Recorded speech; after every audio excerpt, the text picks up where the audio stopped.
Samajwadi party से विधायक हसन रूमी साहब हमारे साथ मौजूद हैं। उनसे विभिन्न मुद्दे हैं जिन पर चर्चा करेंगे हम आज। सर, अखिलेश यादव जी को कहा जा रहा है कि अ, एक कमान सौंपी जाए इंडिया गठबंधन की, इस बात की चर्चा शुरू हो गई है। इसको कैसे देख रहे हैं इस चर्चा को? देखिए, ये तो उनके कद और उनकी काबिलियत की बात है कि उनके बारे में लोग ऐसा सोचते हैं।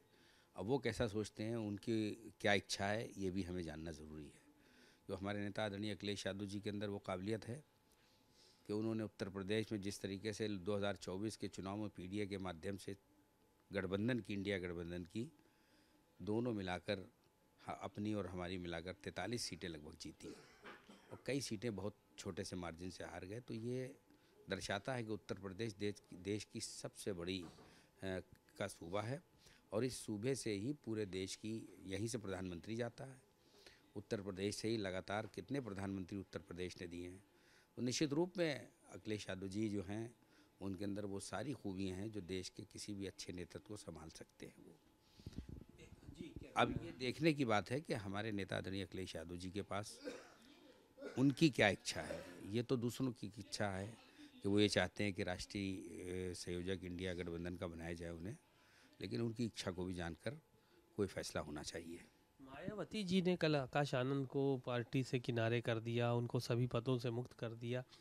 ये चर्चा हो रही है कि बहुजन समाज पार्टी दो फाड़ की तरफ बढ़ रही है। क्या इस तरह की चीज़ें आप लोगों के कान तक? देखिए बहन जी, की पार्टी चाहे कितना भी कुछ हो जाए, लेकिन उनकी पार्टी का जो जनाधार है वो थोड़ा बहुत अभी भी बचा है, भले सीट ना हो। अब उस जनाधार को बरकरार रखना बहन जी का ही काम है। वो दो फाड़ हो रहे हैं या उनकी पार्टी में क्या हो रहा है, ये तो ज़्यादा उन्हीं को मालूम है। 2005% जो वोट बचा है, उसको बचाने के लिए सही और गलत फैसले हो सकता है वो लोग कर रहे हों, और बहुजन समाज पार्टी बुरे दौर से गुजर रही है, ये मैं कह सकता हूँ। शुक्रिया। आपने सुना हसन रूमी साहब को, विधायक हैं कानपुर से, और बहुत सारी बातें उन्होंने कही। कहा कि बहुजन समाज पार्टी इस वक्त बुरे दौर से गुजर रही है। कैमरामैन मेहदी हसन के साथ सीमा अब नकवी, भारत समाचार, लखनऊ।